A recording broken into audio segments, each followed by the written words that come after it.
பிலிப்பியர் 3ஆம் அதிகாரம் 3ஆம் வசனத்திலிருந்து 3ஆம் வசனம் வரை. Philippians chapter 3 verse 1 to 3 வாசிங்க சிஸ்டர். மேலும் என் சகோதரரே கர்த்தருக்குள் சந்தோஷப்படுங்கள். எழுதினவைகளையே எழுதுவது எனக்கு வருத்தம் அல்ல, அது உங்களுக்கு நலமாயிருக்கும். நாய்களுக்கு எச்சரிக்கையாயிருங்கள், பொல்லாத வேலையாட்களுக்கு எச்சரிக்கையாயிருங்கள், சுண்ணத்துக்காரருக்கு எச்சரிக்கையாயிருங்கள். ஏனெனில் மாம்சத்தின் மேல் நம்பிக்கையாயிராமல் ஆவியினாலே தேவனுக்கு ஆராதனை செய்து கிறிஸ்து இயேசுவுக்குள் மேன்மை பாராட்டுகிற நாமே விருத்த சேதனம் உள்ளவர்கள். ஆமென் சொல்லலாமா? ஆமென். அல்லேலூயா. கடந்த ஒரு 12 வாரமாக தான் பிலிப்பியர் புத்தகத்திலிருந்து ஒவ்வொரு வாரமும் கர்த்தருடைய வார்த்தையை நாம் கேட்டுக்கொண்டு வருகிறோம். போன வாரம் தான் 2வது சாப்டர் முடிஞ்சது. இப்போ 3வது சாப்டர்ல இருந்து முதல் 3 வசனங்களை இன்றைக்கு நாம் தியானிக்க போகிறோம். இது எப்படி தொடரும் என்று எனக்கு தெரியல. அதுக்கப்புறம் தொடர்ந்து பிலிப்பியர் 3ஆம் அதிகாரத்தை முடித்து 4ஆம் அதிகாரத்தை முடித்து இதுல அப்போஸ்தலனாகிய பவுல் திருச்சபைக்காக என்னவெல்லாம் எழுதி வைத்திருக்கிறார் என்பதை நாம் அறிந்து அதை நம்முடைய வாழ்க்கையில செயல்படுத்தி இந்த திருச்சபையிலே தேவ ராஜ்யத்திலே நாம் தேவ பிள்ளைகளாக வளர கர்த்தர் நமக்கு உதவி செய்தருள்வாராக. இப்போ இந்த வசனத்துல ஒரு முக்கியமான ஒரு கேள்வி காணப்படுகிறது. மகிழ்ச்சியாய் இருப்பது எப்படி? சந்தோஷமாய் இருப்பது எப்படி? ஒரு முறை ஒரு காக்கா ரொம்ப சந்தோஷமா சுதந்திரமா அது பறந்து கொண்டு ரொம்ப ஆனந்தமாக வாழ்ந்து கொண்டிருந்தது. ஒரு நாள் திடீர்னு அந்த காக்கா வந்து ஒரு அன்னப்பறவையை பார்த்துச்சு. அன்னப்பறவை பார்த்து கேள்விப்பட்டிருக்கீங்களா? அன்னப்பறவை வாத்து மாதிரி இருக்கும், கொக்கு மாதிரி இருக்கும். அது தண்ணியில தான் என்ன பண்ணும், இருந்துட்டே இருக்கும். அப்புறம் நிலத்திலையும் நடக்கும். அன்னப்பறவை வெள்ளை வெள்ளையே இருக்கும். அந்த பறவையை காக்கா பார்த்த உடனே காக்காக்கு ஒரே கஷ்டமா போச்சு, துக்கமா போச்சு. என்ன துக்கம் நினைக்கிறீங்க? நான் கருப்பா இருக்கிறேன், அந்த அன்னப்பறவை எப்படி இருக்குது, நல்ல வெள்ளை இருக்குது அப்படின்னு சொல்லிட்டு ஒரே துக்கம் ஆயிடுச்சு. இதுவும் துக்கத்தை சரி பண்ணணும் பாக்குது, துக்கம் சரியாகல. உடனே அன்னப்பறவை கிட்ட போய் கேக்குது, அன்னப்பறவையே நீ என்ன மாதிரி இல்லாம நல்ல வெள்ளை இருக்கிறிய, நீ ரொம்ப சந்தோஷமா இருக்கிறியா அப்படின்னு கேட்டுச்சு. உடனே அன்னப்பறவை சொல்லிச்சு, ஆமா நான் ரொம்ப சந்தோஷமா தான் இருந்தேன். என்னவா இருந்தேன்? சந்தோஷமா தான் இருந்தேன். எது வரைக்கும்னா ஒரு அழகான பச்சை கிளியை பார்க்கிற வரைக்கும் நான் சந்தோஷமா இருந்தேன். அந்த பச்சை கிளியை பார்த்த உடனே நான் நினைச்சேன், என்ன நான் வெள்ளையா இருக்கிறேன், அந்த கிளி எப்படி இருக்குது, நல்ல பச்சை கலர்ல, மூக்கு நல்ல சக்க செவேர்னு தக்காளி பழம் போல அல்லது ஒரு காஞ்ச மிளகா போல நல்ல சிவப்பா இருக்கு மூக்கு, நல்ல கலரா பச்சையிலேயே விதவிதமான பச்சையில அந்த கிளி இருக்கு அப்படின்னு பார்த்துட்டு நானும் ரொம்ப துக்கப்பட ஆரம்பிச்சிட்டேன். உடனே இந்த காக்கா என்ன பண்ணுச்சு, நேரம் பச்சை கிளி கிட்ட போச்சு. பச்சை கிளி கிட்ட போய், பச்சை கிளி நீ ரொம்ப சந்தோஷமா இருக்கிறன்னு அன்னப்பறவை சொல்லிச்சு, நீ உண்மையாவே சந்தோஷமா இருக்கிறியா அப்படின்னு கேட்டுச்சு. உடனே கிளி சொல்லிச்சு, அதை ஏன் கேட்கிற, நானும் சந்தோஷமா தான் இருந்தேன். எது வரைக்கும்? மயில பார்க்கிற வரைக்கும். ஒரு மயிலை நான் பார்த்தேன். அந்த மயிலு என்னமா ரெக்கையை விரிச்சு ஆடுது. அந்த ரெக்கையில எவ்வளவு அழகான வண்ணங்கள்லாம் இருக்குது. அந்த மயிலுக்கு கழுத்துல ஒரு கலரு, உடம்புல ஒரு கலரு. என்னுடைய பச்சையெல்லாம் அந்த மயிலுக்கு முன்னாடி நிக்காது. அந்த மயிலை பார்த்த நாள்ல இருந்து எனக்கும் கஷ்டமா போச்சு, சந்தோஷம்லாம் என்னை விட்டு போயிடுச்சு. உடனே காக்கா எங்க போகுது, மயில் கிட்ட போகுது. மயில் கிட்ட போனா மயில் வந்து ஜூல இருக்குது. அந்த மயிலை ஜூல போட்டு வச்சிருக்கிறாங்க. மயில் கிட்ட போய் கேக்குது, மயிலே கிளி சொல்லிச்சு நீ ரொம்ப ஆனந்தமா மகிழ்ச்சியா சந்தோஷமா இருக்கிற. உடனே மயில் சொல்லிச்சு, ஆமா நானும் நல்லா தோகையை விரிச்சு ஆடி நல்ல மகிழ்ச்சியா இருந்தேன். என்ன பாக்குறதுக்கு ஒவ்வொரு நாளைக்கு 500 பேர் 1000 பேர் வருவாங்க. சின்ன பிள்ளைங்களாம் வந்து என்ன பார்ப்பாங்க, என்ன பார்த்து சிரிப்பாங்க, கை தட்டுவாங்க, எல்லாம் பண்ணுவாங்க. எனக்கு ரொம்ப மகிழ்ச்சியா இருந்தது. ஆனா எது வரைக்கும்னா, ஒரு நாள் ஒரு காக்காவை பார்த்தேன். அந்த காக்காவை பார்க்கிற வரைக்கும் எனக்கு சந்தோஷமா இருந்தது. அந்த காக்காவை பார்த்த உடனே என் சந்தோஷம் எல்லாம் போயிடுச்சு. என்ன இல்ல, அந்த காக்கா எவ்வளவு சுதந்திரமா ஜாலியா எங்க பறகுது அங்க பறகுது, நல்லா கத்துது, நல்ல சுதந்திரமா சுற்றி திரியுது. நான் எவ்வளோ வண்ணங்கள் எனக்கு இருந்தாலும், தோகையை விரிச்சு நான் ஆடினாலும், எனக்கு வண்ண வண்ணமான பச்சை கலரு, ப்ளூ கலரு, எல்லா கலர் இருந்தாலும் என்ன ஒரு இதுல போட்டு என்ன பண்ணிட்டாங்க, அடைச்சி வச்சுட்டாங்க அப்படின்னு நான் சொல்லிச்சேன். அப்பதான் காக்கா ரியலைஸ் பண்ணிச்சாங்க, ஒருவேளை அது என்னதான் பார்த்துக்கணும். காக்காக்கு அன்னைக்குதான் ஒரு பெரிய நிம்மதி வந்தது. உண்மையாகவே நான் தான் என்னமா இருக்கிறேன், சந்தோஷமா இருக்கிறேன், மகிழ்ச்சியா இருக்கிறேன் அப்படின்னு சொல்லி அது பறந்து போய் தொடர்ந்து சந்தோஷமா இருக்கு. இன்னைக்கு இந்த உலகத்துல மகிழ்ச்சியா இருப்பது எப்படி, மகிழ்ச்சியை காத்து கொள்வது எப்படி, இந்த மாதிரியான நிறைய விஷயங்களை நம்ம கேள்விப்படலாம். உண்மையான மகிழ்ச்சி எங்கு இருக்கிறது, உண்மையான மகிழ்ச்சி எதுல இருக்கிறது, மகிழ்ச்சியை திருட முடியுமா, மகிழ்ச்சியை எடுத்து போட முடியுமா, மனிதர்கள் அதை செய்ய முடியுமா, சந்தர்ப்ப சூழ்நிலைகள் அதை செய்ய முடியுமா, எது மகிழ்ச்சியை பாதுகாக்கும், இந்த மாதிரிலாம் நிறைய கேள்விகள் இருக்கிறது. இப்போ முதல் கேள்வி, உண்மையான மகிழ்ச்சி எங்க இருக்கிறது, எதில் இருக்கிறது? ஃபர்ஸ்ட் வசனம் சொல்றாரு பவுல், மேலும் என் சகோதரரே கர்த்தருக்குள் சந்தோஷப்படுங்கள். ஆமென் சொல்லுங்களேன். ஹல்லேலூயா. முதல்ல கிறிஸ்தவங்களுக்கு பவுல் கொடுக்கிற ஒரு நிறைய அட்வைஸ் கொடுத்திருக்கிறார். அதுல ஒரு அட்வைஸ் என்ன கொடுக்கிறாரு, சந்தோஷமாயிருங்கள் என்று சொல்லுகிறார். ஹல்லேலூயா. எல்லாரும் சந்தோஷமா இருக்கணுமா? சந்தோஷமா இருக்கும். ஹல்லேலூயா. இப்போ இந்த சந்தோஷத்தை வெளியே இருக்கக்கூடிய சூழ்நிலைகள் எடுக்க முடியுமா? சந்தர்ப்ப சூழ்நிலைகள், நமக்கு வரக்கூடிய துன்பமான காரியங்கள், கஷ்டமான காரியங்கள், வேதனையான காரியங்கள், அல்லது நம்முடைய சூழ்நிலைகள் மாறும்போது நம்முடைய உள்ளத்தில் இருக்கக்கூடிய சந்தோஷத்தின் நிலை மாறுகிறதா? பவுல் இதை சொல்றார், சந்தோஷமா இருக்கின்றார். இப்ப நல்லா கவனிங்க, ஏற்கனவே இதனுடைய பேக்ரவுண்ட்லாம் உங்களுக்கு சொல்லியிருக்கிறார். பவுல் இந்த பிலிப்பி பட்டணத்துக்கு இந்த நிருபத்தை அவர் எழுதும் போது ரோமாபுரியிலே ஹவுஸ் அரெஸ்ட்ல இருக்கிறார், வீட்டு சிறைச்சாலையில இருக்கிறார். 24 மணி நேரமும் வலது கையில ஒரு சங்கிலி, இடது கையில ஒரு சங்கிலி. சும்மா சங்கிலி மட்டும் இல்ல, அந்த சங்கிலிய பவுலுடைய கையில கட்டி ஒரு சேவகன் தன்னுடைய கையில கட்டி இருப்பார். அதே மாதிரிதான் ரெண்டு பக்கமும் 2 சேவகர்கள் நிற்பார்கள். 2 சேவகர்களுடைய கைகளிலே பவுல் கையில கட்டி இருக்கக்கூடிய சங்கிலி அந்த சேவகருடைய கையில கட்டி இருக்கும்.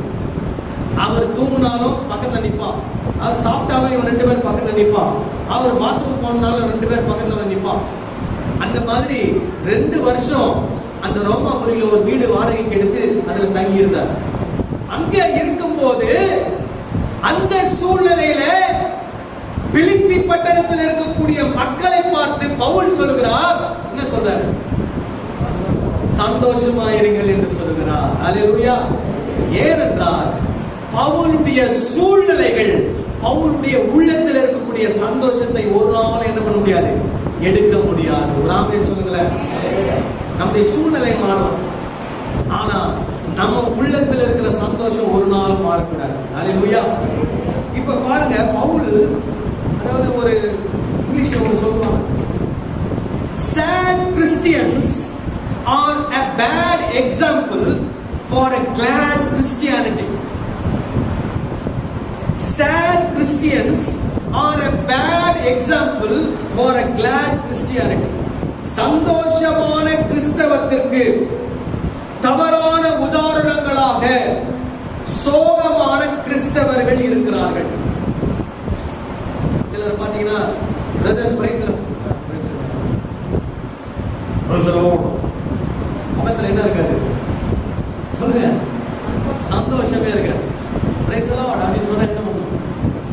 ஸ்தோத்திரம். எப்படி இருக்கிறீங்க? நல்லா இருக்கிறீங்களா?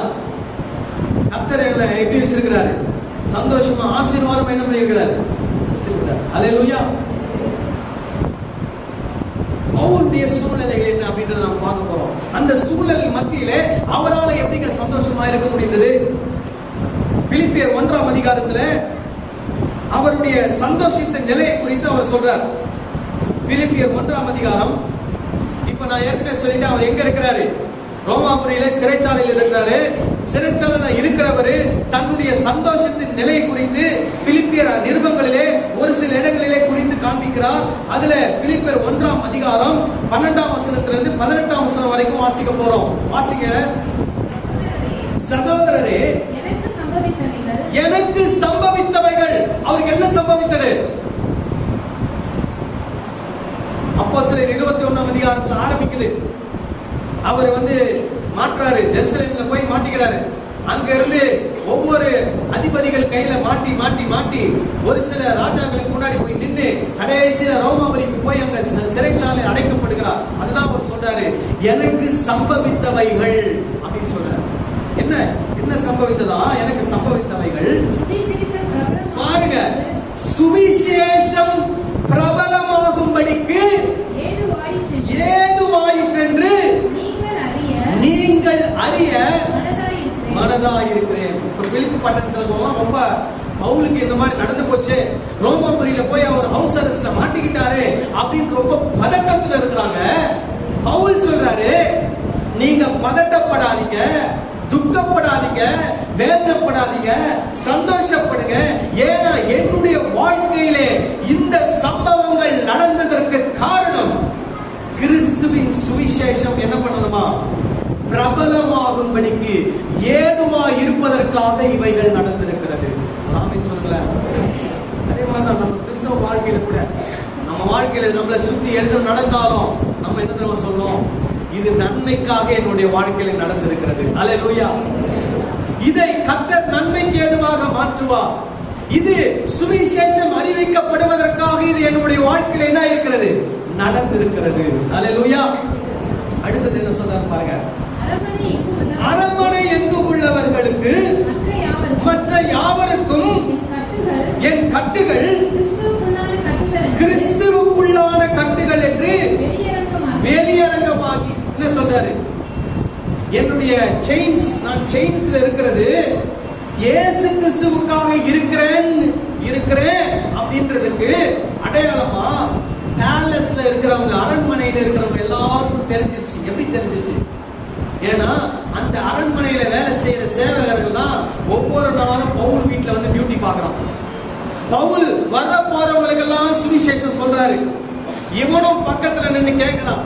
பவுல் பண்ண பிரயாணங்களை பத்தி கேட்டிருப்பான், பவுல் பண்ண பிரசங்கங்களை பத்தி கேட்டிருப்பான், அவர் பட்ட கஷ்டங்கள், நிந்தைகள் எல்லாவற்றையும் பத்தி இவன் கேட்டுட்டு இவன் போய் அங்க பேலஸ்ல போய் சொல்றான், அரண்மனையில போய் சொல்றான். அரண்மனையில இருக்கிறவங்க கேள்விப்படுறாங்க. கேள்விப்பட்டு பவுல் கிறிஸ்துவுக்காக தான் இந்த பாடுகளை சகித்துக் கொண்டிருக்கிறார் என்பதை கேள்விப்படுகிறார்கள். ஏன் இதை சொல்றார்? அரண்மனையில் இருக்கிறவங்க அதை கேள்விப்பட்டிருக்கிறாங்க. ஏன் சொல்றாங்கன்னா, நிறைய அரண்மனையில இருந்தவங்க ரிட்டையர்ட் ஆன உடனே எங்க போய் செட்டில் ஆவாங்க? கொஞ்சம் பேரு பிலிப்பி பட்டணத்துல போய் செட்டில் ஆவாங்க. ஏன்னா பிலிப்பி பட்டணம் மக்கதோனியா தேசத்துல இருக்குது. மக்கதோனியா தேசத்துல பிலிப்பி என்ற ஊர் ஒரு காலனி, ரோமன் காலனி.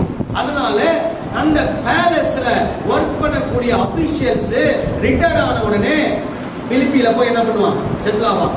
அதே மாதிரி நிறைய பேர் அங்க போய் செட்டில் ஆகி பிலிப்பி பட்டணத்தில் இருக்கிற திருச்சபைக்கும் என்ன பண்ணியிருக்கிறாங்க?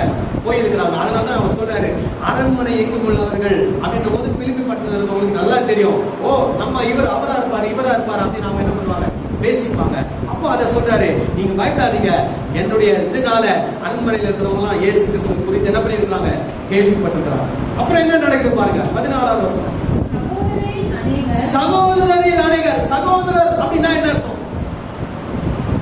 ரோமாபுரியில் இருக்கக்கூடிய கிறிஸ்தவ சகோதரர்கள், இயேசு கிறிஸ்துவை அறிந்த சகோதரர்கள், அதான் சகோதரரில் அப்படின்றார். என்ன நடக்கலாம்? சகோதரரில் அநேகர் என் கட்டுகளாலே கர்த்தருக்குள் திடன் கொண்டு பயமில்லாமல் திருவசனத்தை திருவசனத்தை சொல்லும்படி அதிகமாய் துணிந்திருக்கிறார்கள். பாருங்க எவ்வளவு பாசிட்டிவான விஷயங்களை பவுல் சொல்றாரு பாருங்க.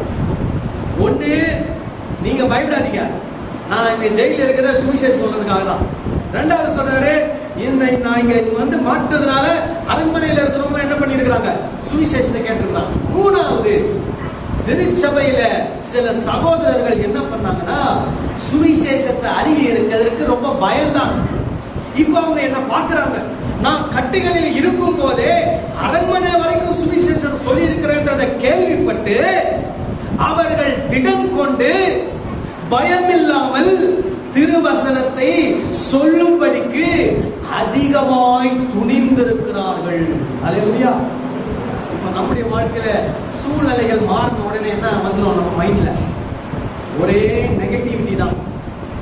என்னென்னலாம் நெகட்டிவா யோசிக்க முடியுமோ அதெல்லாம் நெகட்டிவா யோசிச்சு நம்மளும் துக்கமாகி, நம்ம பாஸ்டரையும் துக்கப்படுத்தி, நம்ம தெரிந்த நண்பர்களையும் துக்கப்படுத்தி, எல்லாரையும் எனக்காக ஜெபம் பண்ணுங்க, எனக்காக பாரப்பட்டு ஜெபம் பண்ணுங்க, கண்ணீர் விட்டு ஜெபம் பண்ணுங்கன்னு சொல்லி நம்ம என்ன பண்ணுவோம், நம்முடைய துக்கத்தையும் இழக்க வச்சு மற்றவங்களுடைய துக்கத்தையும் என்ன பண்ணுவோம், மற்றவங்களுடைய சந்தோஷத்தையும், நம்ம சந்தோஷத்தையும் இழந்து மற்றவங்களுடைய சந்தோஷத்தையும் இழக்கும். ஆனா பவுல் பாருங்க, அவருடைய சூழ்நிலையில அவருடைய காரியங்கள் அவர் எப்படி திடமனதாய் சந்தோஷமாய் கர்த்தருக்குள் இருக்கிறார் என்பதை அவர் என்ன பண்றார், காண்பிக்கிறார்.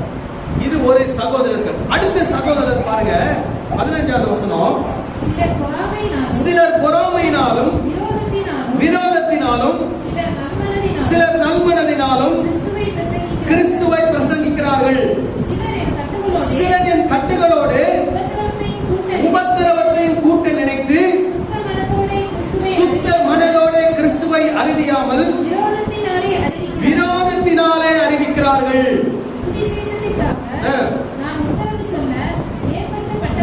அறிந்து இப்ப பாருங்க, ஒரு குரூப் தைரியமா சுவிசேஷத்தை அறிவிக்கிறாங்க, இன்னொரு குரூப் நல்மனதோடு அறிவிக்கிறாங்க, இன்னொரு குரூப் அவங்களோட போட்டி போட்டுக்கொண்டு பொறாமையினாலே சுவிசேஷத்தை அறிவிக்கிறார்கள். இப்ப இவ்வளவு விஷயங்களை பவுல் சொல்றார், இப்படி எல்லாம் நடந்திருக்குது, இப்படி எல்லாம் நடந்திருக்குது. கடைசியா 18வது வசனத்துல முடிக்கிறார் பாருங்க, எப்படி சொல்லி முடிக்கிறார் பாருங்க. இதனால் என்ன, இதனால் என்ன, ஒண்ணுமே இல்ல. வஞ்சகத்தினாலாவது உண்மையினாலாவது எப்படியாவது கிறிஸ்து அறிவிக்கப்படுகிறார். அதனால் என்ன பண்ற, சந்தோஷப்படுகிறேன். அல்லேலூயா. சந்தோஷப்படுகிறேன் அப்படின்னு என்ன, இப்ப பிரசன்டா நான் என்ன பண்ணிட்டு இருக்கிறேன், சந்தோஷப்பட்டு கொண்டிருக்கிறேன். அடுத்த வார்த்தை பாருங்க, இன்னமும் சந்தோஷம். அல்லேலூயா, அல்லேலூயா. பவுல் அருமையான ஒரு உதாரணம். எதுக்கு, சூழ்நிலை என்னவாக மாறினாலும் என்னுடைய உள்ளத்தில் இருக்கிற சந்தோஷத்தை என்ன பண்ண முடியாது, எதுவும் எடுத்து விட முடியாது. பவுல் பட்ட கஷ்டங்கள் நிறைய இருக்குது. பிலிப்பியர் 2ஆம் அதிகாரம் 17ஆம் வசனத்துல என்ன சொல்றார் பாருங்க. மேலும் உங்கள் விசுவாசமாகிய பலியின் மேலும் ஊழியத்தின் மேலும் நான் வார்க்கப்பட்டு போனாலும் நான் மகிழ்ந்து உங்கள் அனைவரோடு கூட சந்தோஷப்படுவேன். இந்த வசனத்துடைய அர்த்தம் என்ன தெரியுமா, உங்களுக்காக நான் சாக வேண்டும் என்று இருந்தாலும், உங்களுக்காக என்னுடைய உயிரையே நான் கொடுத்தாலும் அதிலே நான் மகிழ்ந்து உங்கள் எல்லாரோடு சந்தோஷப்படுவேன் என்று சொல்கிறார். ஆமென் சொல்லலாமா? அல்லேலூயா. இந்த மாதிரியான சூழ்நிலை இருக்கிற பவுல் தான் ரொம்ப அழகா அவருடைய வாழ்க்கையின் உதாரணத்தை வச்சு சொல்றாரு, திருச்சபை மக்களை பார்த்து சொல்றாரு, சந்தோஷமாயிருங்கள் அப்படின்ற. அல்லேலூயா. பக்கத்துல பார்த்து சொல்லுங்க, சந்தோஷமாயிருங்கள். பவுல் பட்ட கஷ்டங்கள் என்ன, பவுல் என்ன மாதிரி எல்லாம் கஷ்டத்தை பட்டிருக்கிறார். 2 கொரிந்தியர் 11ஆவது அதிகாரம் 23 - 28 பவுல் பட்ட கஷ்டங்கள்.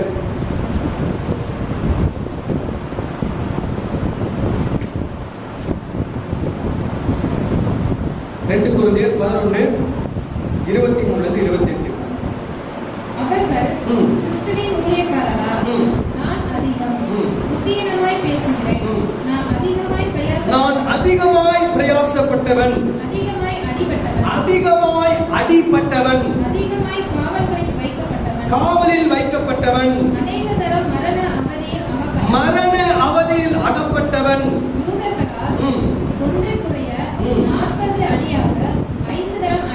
ஐந்து தரம் அடிபட்டேன். 40க்கு 1 குறைய 39 அடி. 5 முறை அடிபட்டேன். அப்புறம் 3 தரம் மிலாறுகளால் அடிபட்டேன். கல்லெறி உண்டே. ஒரு தரம் என்ன பண்ணிட்டாங்க, அவரை கல்லெறிஞ்சிட்டாங்க. கிட்டத்தட்ட ஆல்மோஸ்ட் ஹாஃப் டெட். அப்புறம் என்ன பண்றாரு, மயக்கம் தெளிஞ்சு எழுந்துச்சு, மறுபடியும் சுவிசேஷம் அறிவிக்கிறதுக்காக போறாரு. கல்லெறி உண்டேன். அப்புறம் 3 தரம் கப்பல் சேதத்தில் இருந்தேன். கடலிலே ஒரு ராப்பகல் முழுவதும் இருந்தேன். அப்புறம் அநேக தரம் ஆறுகளால் வந்த மோசங்கள், கல்லர்களால் வந்த மோசங்கள், சுய ஜனங்களால் வந்த மோசங்கள், அந்நிய ஜனங்களால் வந்த மோசங்கள், பட்டணங்களில் உண்டான மோசங்கள், வனாந்திரத்தில் உண்டான மோசங்கள்,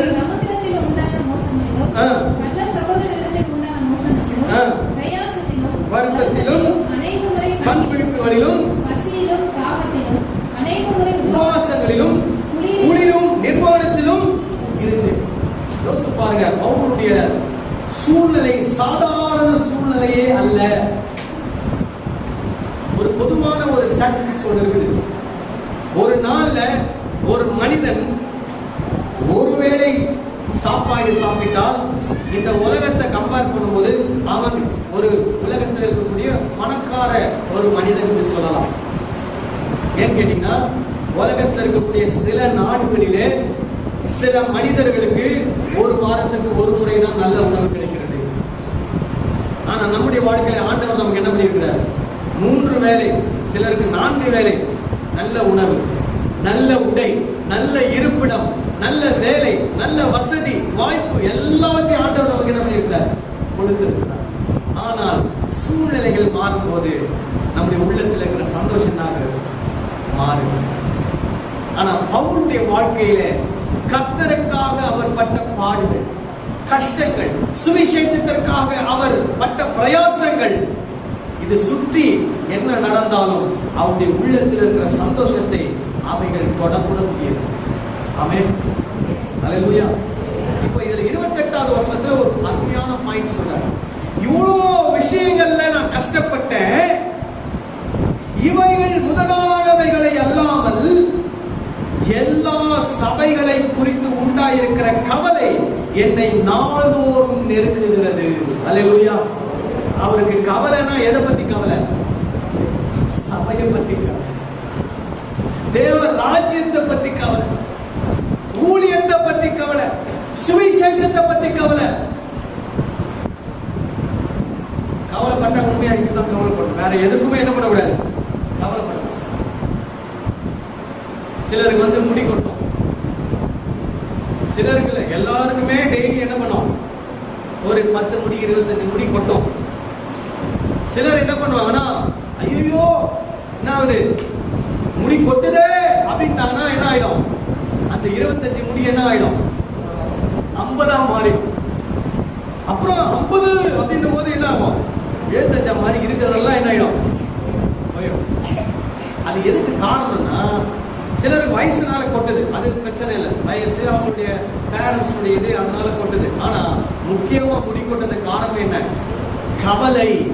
ஆரம்பத்தில் ஏற்படுது பார்த்தீங்களா ஒரு கவலை, முடி கொட்டுகிறது என்ற ஒரு கவலை. அந்த கவலைனாலே இன்னும் அதிகமா என்ன ஆகுது, இந்த மாதிரிதான் பிரச்சனையே.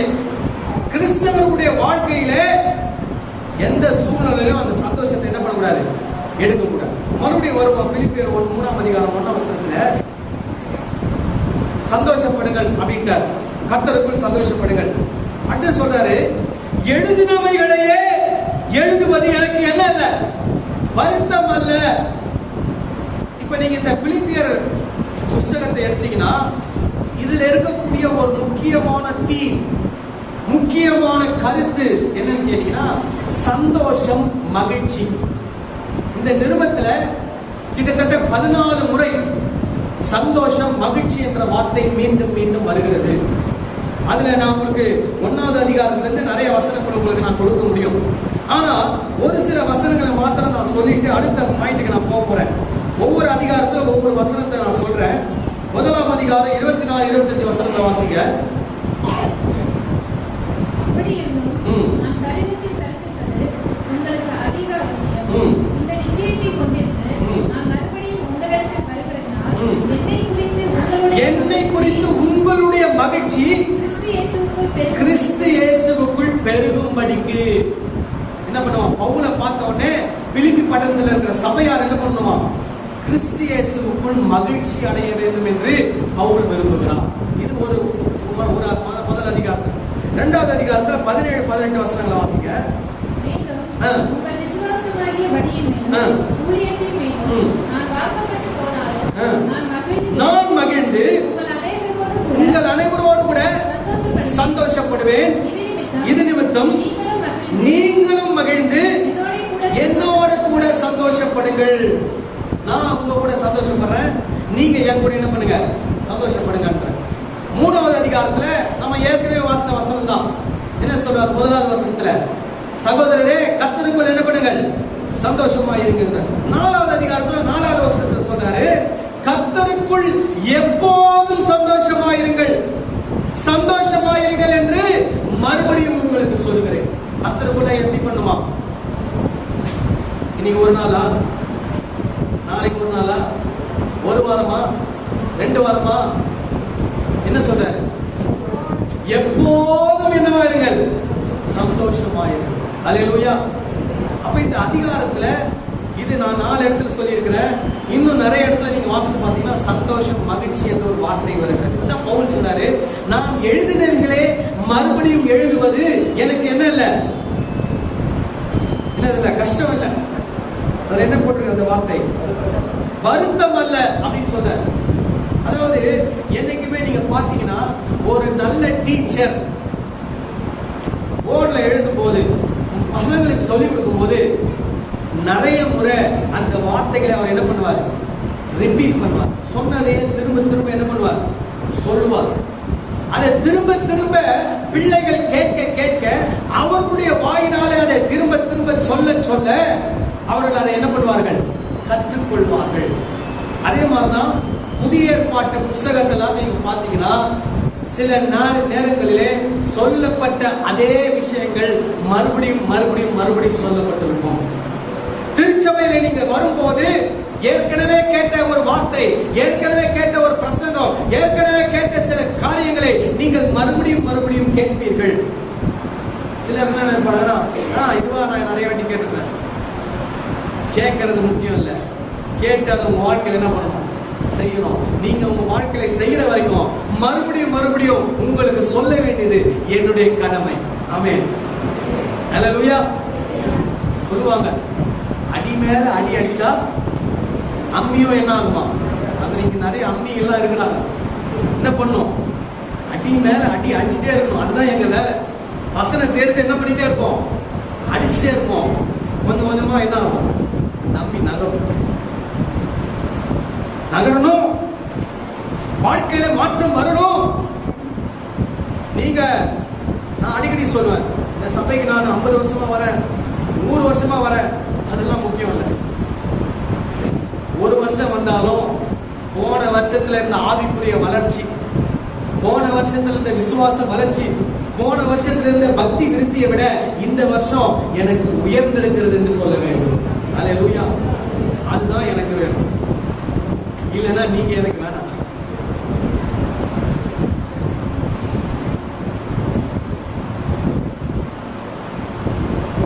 இப்போ பவுல் என்ன சொல்றாரு? மறுபடியும் மறுபடியும் நான் உங்களுக்கு என்ன பண்ணிட்டே இருப்பேன்? சொல்லிட்டே இருப்பேன். என்ன சொல்லிட்டே இருப்பேன்? சந்தோஷமா இருங்க, சந்தோஷமா இருங்க, சந்தோஷமா இருங்க சொல்லிட்டே இருப்பேன். ஏன்னா நீங்க என்ன பண்ணிடுறீங்க? சூழ்நிலையை பார்த்து உங்க சந்தோஷத்தை இழந்துடுறீங்க. அதனால நான் மறுபடியும் மறுபடியும் உங்களுக்கு என்ன பண்ணிட்டே இருப்பேன்? ஞாபகப்படுத்திக் கொண்டே இருப்பேன். அடுத்தது அதே வசனத்தை வாசிப்போம். எழுதினவைகளையே எழுதுவது எனக்கு என்ன அல்ல, வருத்தம் அல்ல, அது உங்களுக்கு நலமாயிருக்கும். உங்களுக்கு அது என்னவா? நலமாயிருக்கும். இங்க தமிழ்ல நலமாயிருக்கும் என்று போட்டுருக்காங்க. ஒரு இங்கிலீஷ் டிரான்ஸ்லேஷன் எப்படி போட்டுருக்காங்கன்னா, it is a safeguard for you. அது உங்களுக்கு பாதுகாவலாக இருக்கும்.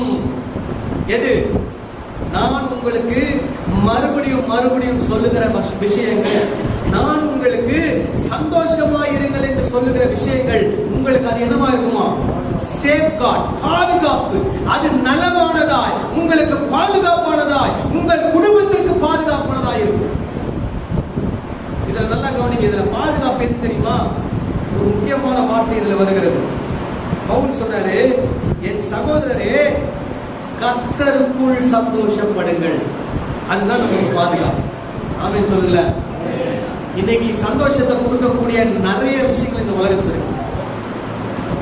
ஒரு மணி நேரம் சந்தோஷமா இருக்கிறதுக்கு ஒரு இடம், ஒரு நாள் ஃபுல்லா சந்தோஷமா இருக்கிறதுக்கு ஒரு இடம், ஒரு 3 நாள் சந்தோஷமா இருக்கிறதுக்கு ஒரு இடம். இந்த மாதிரி பல இடங்கள் உண்டு. நபர்கள் இருக்கிறார்கள் நம்மை சந்தோஷப்படுத்துவதற்கு. சில காமெடி பிரசங்கியாரை கூட்டு வந்து நிறுத்தினா என்ன பண்ணுவாங்க? உங்களை 1 மணி நேரம் வயிறுக்குள்ள சிரிக்க வச்சு உங்களை என்ன பண்ணிடுவாங்க? அனுப்பிடுவாங்க. அதுக்கப்புறம் வீட்டுக்கு போனவனே என்ன ஆயிடும்? மறுபடியும் அதே சூழ்நிலை, அதே பிரச்சனை, அதே மக்கள், இதெல்லாம் பார்த்தவொடனே என்ன ஆயிடும்? இங்க 1 மணி நேரம் சிரிச்சு சந்தோஷப்பட்டது அங்க போனவொடனே என்ன ஆயிடும்? எனர்ஜி ட்ரெயின் ஆன மாதிரி, ஃபியூஸ் போன மாதிரி என்ன ஆயிடும்? சர்வன்னு இறங்கும்.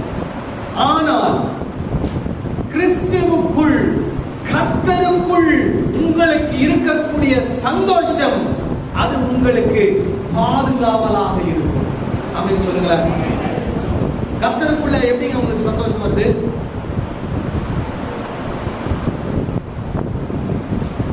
கர்த்தருக்குள்ள சந்தோஷப்படுறதுக்கு நிறைய விஷயம் இருக்கு. அதுல ஒரு முக்கியமான சில விஷயங்கள் மட்டும் உங்களுக்கு சொல்றேன். யோவான் 1ஆம் அதிகாரம் 12வது வசனம் வாசிங்க. இது எல்லாருக்கும் தெரிஞ்ச ஒரு வசனம் தான். அவருடைய நாமத்தில் விசுவாசம் உள்ளவர்களாய் அவரை ஏற்றுக்கொண்டவர்கள் எத்தனை பேர்களோ அத்தனை பேர்களும் தேவனுடைய பிள்ளைகளாகும்படிக்கு அவர்களுக்கு அதிகாரம் கொடுத்தார். ஆமென் சொல்லுங்களேன். சந்தோஷப்படுறதுக்கு முதல் காரணம், கிறிஸ்துவுக்குள் சந்தோஷப்படுவதற்கு ஒரு முக்கிய காரணம் என்ன தெரியுமா? நான் இந்த உலகத்துல ஒரு தகப்பனாருக்கு மகன் என்று சொல்வதை விட தேவனுடைய பிள்ளை என்று சொல்வது அதை விட மிக சந்தோஷம். ஆமென் சொல்லுங்களேன். ஹல்லேலூயா. அதுதாங்க நமக்கு இருக்கக்கூடிய மிகப்பெரிய சந்தோஷம். எப்படி அந்த தேவ பிள்ளை என்ற அதிகாரத்தை ஆண்டவர் எப்படி கொடுத்தார்? இதுல சொல்லி இருக்குது, அவருடைய நாமத்தின் மேல் என்ன பண்ணிருக்கிறாங்களா? விசுவாசம் உள்ளவர்களாம். ஏற்கனவே உங்களுக்கு நான் சொல்லி இருக்கிறேன், இயேசுவே ஆண்டவர் என்று என்ன பண்ணணும்? விசுவாசிக்க வேண்டும். இயேசுவே தெய்வம், இயேசுவே கடவுள் அப்படின்னு என்ன அர்த்தம்? வேற யாருமே என்ன இல்ல, கடவுள் கிடையாது. அதுதான் அர்த்தம். அது நம்ம மனசுல ஆழமா பதிஞ்சிருக்கணும். நம்ம கடவுளை தட்டி எழுப்பி யாராவது ஒரு கடவுள் பேரை சொல்லுனா டக்குனு வாயில என்ன பண்ணக்கூடாது? வரக்கூடாது. எது மட்டும்தான் வரணும்? இயேசு என்ற ஒரு வார்த்தை மட்டும்தான் வர வேண்டும். ஏனென்றால் அவர் ஒருவர் தான் கடவுள், ஜீவன் உள்ள தேவன். ஹல்லேலூயா. அவரை விசுவாசித்து அவரை ஒரே கடவுள் என்று ஏற்றுக்கொண்டவர்கள் எத்தனை பேர்களோ அத்தனை பேர்களும் தேவனுடைய பிள்ளைகளாகும்படி அவர்களுக்கு என்ன பண்ணியிருக்கிறார்? அதிகாரம் கொடுத்திருக்கிறார். ஹல்லேலூயா. இங்க இருக்கிறவங்க யாரு? யாரு? தேவனுடைய பிள்ளைகள். ஹல்லேலூயா. தேவ ராஜ்யத்துக்கு உட்பட்டவர்கள். தேவ ராஜ்யத்துல நாம் இருக்கிறோம். தேவ ராஜ்யம் நமக்குள்ளே இருக்கிறது. இயேசு கிறிஸ்துவை விசுவாசித்த உடனே என்ன நடக்கும் தெரியுமா? பரிசுத்த ஆவியினாலே அவருக்குள் முத்திரை போடப்படுகிறோம். ஹல்லேலூயா. எபேசியர் 1ஆம் அதிகாரம் 13ஆம் வசனத்தை வாசிங்க. நீங்களும் உங்கள் ரட்சிப்பின் சுவிசேஷமாகிய சத்திய வசனத்தை கேட்டு விசுவாசிகள் ஆனபோது வாக்குத்தத்தம் பண்ணப்பட்ட பரிசுத்த ஆவியால் அவருக்குள் முத்திரை போடப்பட்ட நடத்தப்பட்டீர்கள். ஒரு ஆமென் சொல்லுங்களேன். ஹல்லேலூயா. இரண்டாவது ஆசீர்வாதம் சந்தோஷமா இருக்கிறதுக்கு. முதல்ல நான் ஆண்டவருடைய என்ன ஆயிட்டேன்? பிள்ளை ஆயிட்டேன். இரண்டாவது, நான் என்னைக்கு அவருடைய பிள்ளையானனோ அன்றைக்கே எனக்குள்ளே பரிசுத்த ஆவியானவர் வந்து இறங்கி விட்டார். ஹல்லேலூயா. பரிசுத்த ஆவியானவர் மட்டும் இல்ல, யோவான் 14ஆம் அதிகாரத்தை நீங்க வாசித்து பார்த்தீங்கன்னா, பிதா குமாரன் பரிசுத்த ஆவி திரியேக தேவன் நமக்குள்ள என்ன பண்ணி கொண்டிருக்கிறார்கள்? வாசம் பண்ணி கொண்டிருக்கிறார்கள். ஹல்லேலூயா. யோசிங்க, நான் ஆண்டவர்கிட்ட போனா ஆண்டவர் என்கிட்ட வந்தாரா? ஆண்டவர் என்கிட்ட வந்து அந்த திரியேக தேவனுக்குள்ள என்னையும் ஒருவராக இணைத்து விட்டார். ஹல்லேலூயா. அவ்வளோ பெரிய ஒரு சந்தோஷம். இதை நீங்க கோடி கோடியா கொண்டு வந்து கொடுத்தாலும் உங்களுக்கு என்ன கிடைக்காது? இதெல்லாம் நீங்க வாங்கவே முடியாது. இதெல்லாம் உங்களுக்கு யாரும் என்ன பண்ண மாட்டாங்க, சொல்லி தர மாட்டாங்க, கொடுக்க மாட்டாங்க. ஆனா இயேசு தாம் செய்த செயலினாலே இதை நமக்கு இலவசமாக கொடுத்திருக்கிறார். ஹல்லேலூயா. அதுதான் அவருக்குள்ள இருக்கக்கூடிய சந்தோஷம். அடுத்தது என்ன நடக்குவாங்க? யோவான் 3ஆம் அதிகாரம் 16 இருந்து 18. நான் இந்த பாயிண்டோட முடிக்க போறேன், ஏன்னா டைம் ஆகி போச்சு. அடுத்த வசனங்களை அடுத்த வாரத்தில் தொடருவோம், தொடர் போதனையாக பார்ப்போம். இப்போ யோவான் 3ஆம் அதிகாரம் 16ஆம் வசனத்திலிருந்து 18ஆம் வசனம் வரை தேவன் தம்முடைய ஒரே பேரான குமாரனை விசுவாசிக்கிறவன் எவனோ அவன் கெட்டு போகாமல் நித்திய ஜீவனை அடையும்படிக்கு அவரை தந்தருளி இவ்வளவாய் உலகத்தில் அன்பு கூர்ந்தார். அல்லேலூயா. தேவன், பிதாவாகிய தேவன் அவரை செய்ய வேண்டியதை என்ன பண்ணிட்டாரு? செஞ்சிட்டார். உலகத்தின் மேல அன்பு கூர்ந்து தம்முடைய ஒரே பேரான குமாரனை என்ன பண்ணிட்டாராம்? தந்து விட்டார். தேவன், பிதாவாகிய தேவன் செய்வதை செய்து விட்டார். அடுத்தது 17ஆவது வசனத்துல இயேசு என்ன செய்தார் பாருங்க. உலகத்தை ஆக்கினைக்குள்ளாக தீர்க்கும்படி தேவன் தம்முடைய குமாரனை உலகத்தில் அனுப்பாமல் அவராலே உலகம் ரட்சிக்கப்படுவதற்காகவே அவரை அனுப்பினார். இயேசு எதுக்காக இந்த பூமிக்கு வந்தார்? இந்த உலகத்தை என்ன பண்ண வரலையா? ஆக்கினைக்குள்ளாக தீர்க்கும்படி வராமல் இந்த உலகத்தை ரட்சிக்கும்படியாக இயேசு இந்த உலகத்தில் என்ன பண்ணார்? வந்தார். வந்தவர் அந்த ரட்சிப்புக்கு உண்டான வேலையெல்லாம் என்ன பண்ணிட்டார்? செஞ்சிட்டார். வாழ்ந்தார், போதித்தார், சிலுவையிலே மரித்தார், அடக்கம் பண்ணப்பட்டார், உயிரோடு எழுந்தார், வானத்தில் எடுத்துக் கொள்ளப்பட்டிருக்கிறார். அவரு எல்லாருக்கும் ரட்சிப்புக்கு உண்டான வழியை என்ன பண்ணிட்டாரு? ஏற்படுத்தி விட்டார். இப்ப அடுத்தது நம்மளுடைய பொறுப்பு என்ன? அடுத்த வசனத்தை வாசிப்போம். அவரை விசுவாசிக்கிறவன், இப்ப இந்த உலகத்தில் இருக்கக்கூடிய எந்த மனிதனாலும் சரி, அவரை விசுவாசிக்கிறவன் ஆக்கினைக்குள்ளாக தீர்க்கப்படான். ஆமென் சொல்லலாமா? இயேசு கிறிஸ்துவை கடவுள் என்று, இயேசு கிறிஸ்துவை கர்த்தர் என்று, இயேசு கிறிஸ்துவை தெய்வம் என்று விசுவாசிக்கிறவன் ஆக்கினைக்குள்ளாக தீர்க்கப்படான். அடுத்த வசனம், விசுவாசியாதவனோ தேவனுடைய ஒரே பேரான குமாரனுடைய நாமத்தில் விசுவாசம் உள்ளவனாய் இராதபடியினால் அவன் ஆக்கினை தீர்ப்புக்கு உட்பட்டாயிற்று. He is already been condemned. ரெண்டு குரூப் தான். ஒரு குரூப் no condemnation, இன்னொரு குரூப் already condemned. ஏன்னா இயேசு சிலுவையில எல்லாத்தையும் முடிச்சிட்டார். அவரை விசுவாசித்தால் ஆக்கினை தீர்ப்பு இல்லை. அவரை விசுவாசிக்காவிட்டால் நீ ஏற்கனவே எதுல தான் இருக்கிற? ஆக்கினை தீர்ப்புக்கு உட்பட்டு தான் இருக்கிறார். இப்ப நம்ம ஆண்டவர் எதுல இருந்து விடுவிச்சிருக்கிறார்? எதுல இருந்து விடுவிச்சிருக்கிறார்? ஆக்கினை தீர்ப்புல இருந்து நம்மை ஆண்டவர் விடுவிச்சிருக்கிறார். ஆமென் சொல்லுங்களேன். ஹல்லேலூயா. அவரை விசுவாசிக்கிறவன் என்ன பண்ணுவதில்லையா? அவன் ஆக்கினைக்குள்ளாக தீர்க்கப்படான். எவ்வளவு பெரிய ஒரு சந்தோஷம்! இதை விட வேற சந்தோஷம் வேணுமா? அடுத்த ஒரே ஒரு விஷயத்தை சொல்றேன். எபேசியர் 1:3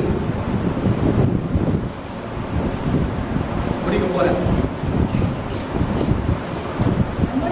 நம்முடைய கர்த்தராகிய இயேசு கிறிஸ்துவின் பிதாவாகிய தேவனுக்கு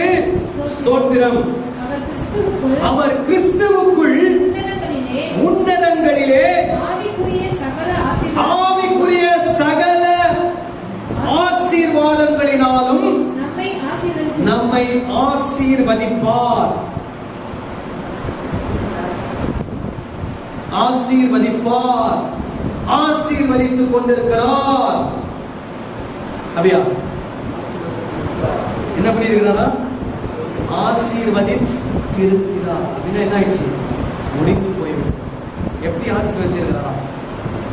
ஆவிக்குரிய சகல, சகலனா அதுல ஒண்ணு கூட மிஸ் ஆகல, சகல ஆசீர்வாதங்களினாலும் அவர் நம்மை என்ன பண்ணியிருக்கிறாராம்? ஆசீர்வதித்திருக்கிறார். இதை விட பெரிய சந்தோஷம் ஏதாவது இருக்கா? You have been already blessed with all spiritual blessings. ஆவிக்குரிய சகல விதமான ஆசீர்வாதங்களால் அவர் நம்மை கிறிஸ்து இயேசுவுக்குள் என்ன பண்ணியிருக்கிறாரா? ஆசீர்வதித்திருக்கிறார். அல்லேலூயா. நம்ம என்ன கேட்க கூடாது? ஆண்டவரே என்ன ஆசீர்வதி, என்ன ஆசீர்வதி, என்ன ஆசீர்வதி. இல்ல, ஏற்கனவே உங்களை ஆண்டவர் என்ன பண்ணியிருக்கிறார்?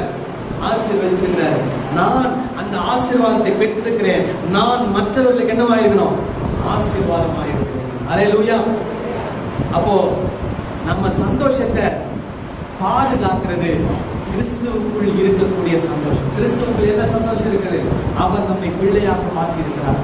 அவர் நம்முடைய பரிசுத்த ஆவியை கொடுத்திருக்கிறார். திரியேக தேவன் நமக்குள்ளே என்ன பண்ணி கொண்டிருக்கிறார்? வாசம் பண்ணி கொண்டிருக்கிறார். நாம் ஆக்கினைக்கு உட்பட்டவர்கள் அல்ல, ஆக்கினையிலிருந்து நாம் என்ன பண்ணியிருக்கிறோம்? விடுவிக்கப்பட்டிருக்கிறோம். கடைசியாக சகல விதமான ஆவிக்குரிய ஆசீர்வாதங்கள் ஆண்டவர் நம்ம என்ன பண்ணியிருக்கிறார்? ஆசீர்வதித்திருக்கிறார். அதனால கிறிஸ்துவுக்குள் எப்பொழுதும் என்னவா இருக்கணும்? சந்தோஷம். சூழ்நிலை எப்படி வேணா மாறலாம், ஆனால் நம்முடைய சந்தோஷம் ஒரு நாள் என்ன பண்ணக்கூடாது? மாறக்கூடாது. நம்ம எல்லாரும் எழுந்து நிற்போம். கண்களை மூடி நாம் ஜெபம் செய்ய போகிறோம். ஆண்டவர் எல்லாரும் ஸ்தோத்திரிக்கலாமா? நல்ல வார்த்தைகளுக்காக கர்த்தரை ஸ்தோத்திரிக்கலாமா? எல்லாரும் வாய்களை திறந்து கர்த்தரை ஸ்தோத்திரிப்போம். கேட்ட வார்த்தை வார்த்தையோடு இருக்கக்கூடாது. இந்த வார்த்தையை நம்முடைய வாழ்க்கையை செயல்படுத்த வேண்டும். அல்லேலூயா. எல்லாரும் நம்ம செயல்படுத்துகிறவர்களாய் காணப்பட வேண்டும். நம்ம சூழ்நிலைகள் எப்படி வேணா மாறலாம், ஆனா கர்த்தருக்குள் ஆண்டவர் நமக்கு கொடுத்திருக்கிற சந்தோஷம் இருக்கிறது. கர்த்தர் கிறிஸ்து இயேசுவின் மூலமாக நம்முடைய வாழ்க்கையில செய்த மாபெரும் காரியங்கள், பெரிய பெரிய காரியங்கள் உண்டு. அதை நினைச்சாலே அவ்வளவு சந்தோஷம். மற்ற உலக பிரகாரமான சூழ்நிலைகள் அதெல்லாம் நம்ம அந்த சந்தோஷத்தை என்ன பண்ண முடியாது? எடுத்து போடக்கூடாது, எடுத்து போட முடியாது. அந்த சந்தோஷத்தை கிறிஸ்துவுக்குள் நாம் பாதுகாத்துக் கொள்ளும் போது அது நமக்கு பாதுகாப்பாக இருக்கிறது. ஹல்லேலூயா. ஜெபம் பண்ணுவோம்.